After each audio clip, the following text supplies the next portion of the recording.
Magandang umaga po sa inyong lahat. Welcome po sa News Up to Date. Meron po tayong magandang balita ngayon.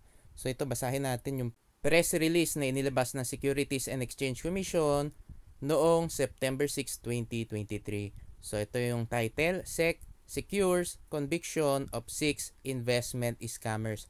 So ayan nga po nanalo nga po ang SEC laban po sa 6 daw na investment scammers. So basahin natin yung nakapaloob dito sa press release nga ng SEC.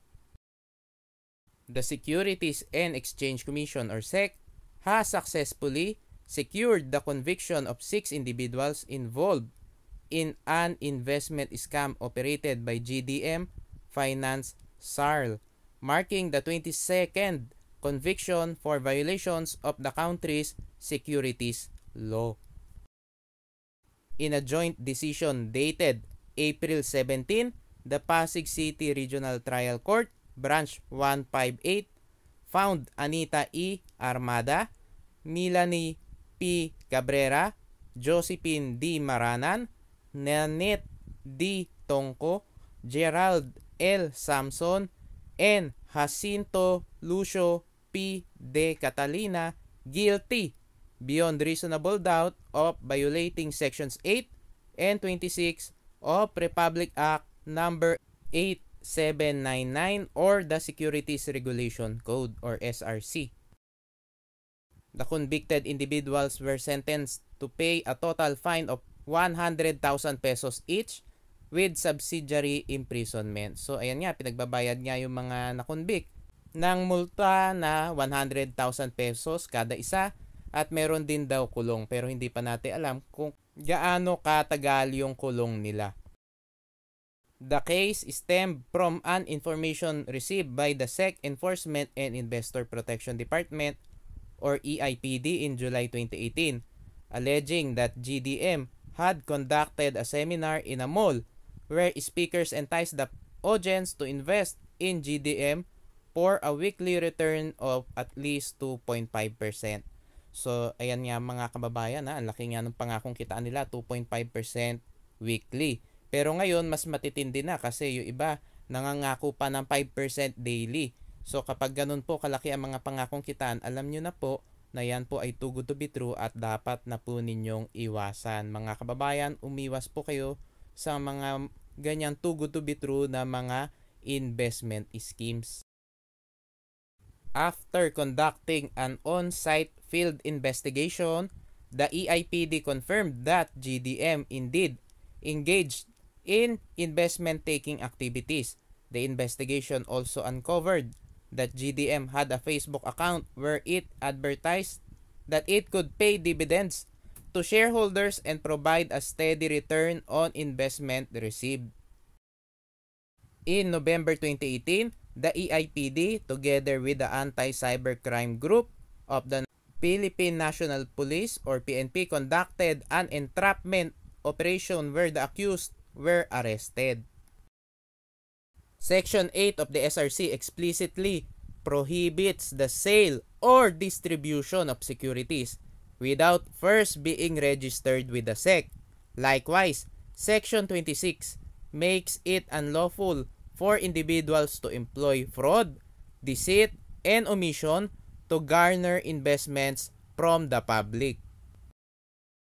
GDM had not registered any securities with the Commission as required under the SRC, neither had it secured a license to issue mutual funds, exchange-traded funds, and proprietary or non-proprietary shares or membership certificates and timeshares.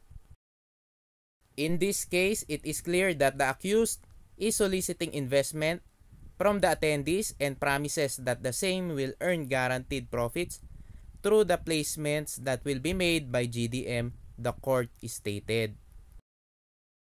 Additionally, the prosecution was able to establish that despite the securities being unregistered, such fact was not made known by the individual accused to its prospective investors who attended the orientation seminar.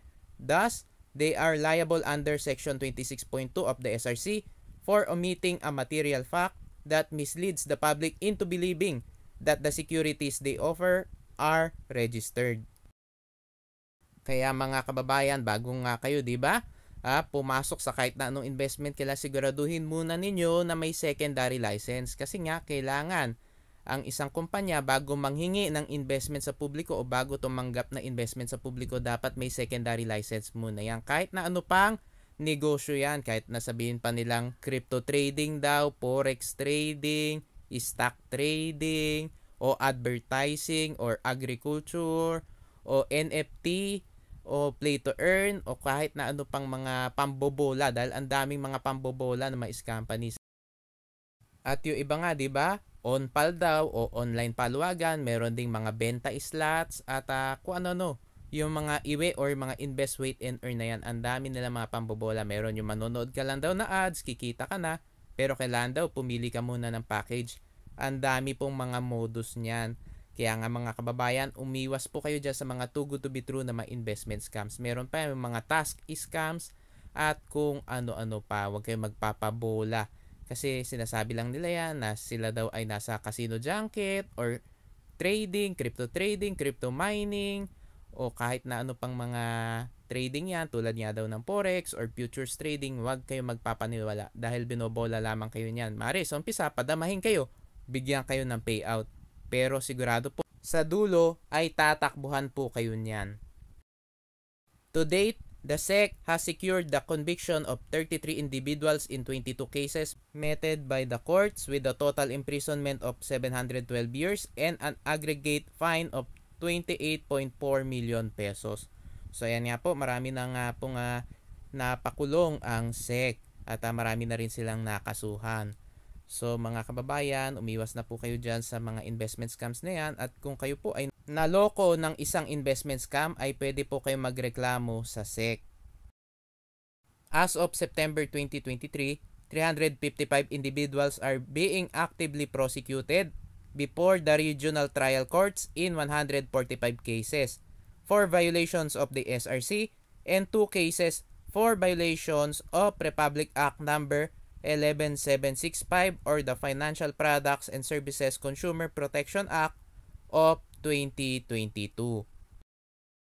Furthermore, as of June 30, the SEC has filed criminal complaints against 31 corporations and 239 individuals before the Department of Justice, all of which are currently pending resolution.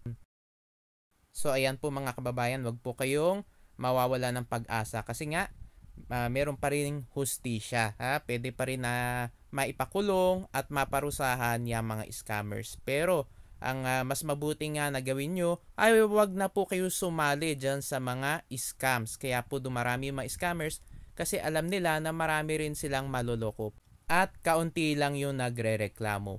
Pero kung marami ang magre-reklamo at wala na silang maluloko, ay mawawala din yung mga scammers na yan. At syempre mawawalan din kayo ng sakit sa ulo kasi wala na kayong kailangan habulin at hindi rin kayo mawawala ng pera. Kaya nga, umiwas po kayo sa mga scams at tignan nyo po lagi yung website ng SEC kasi naglalabas po sila doon ng mga advisories tungkol nga sa mga nagkalat dyan na mga Ponzi schemes at mga pyramiding schemes.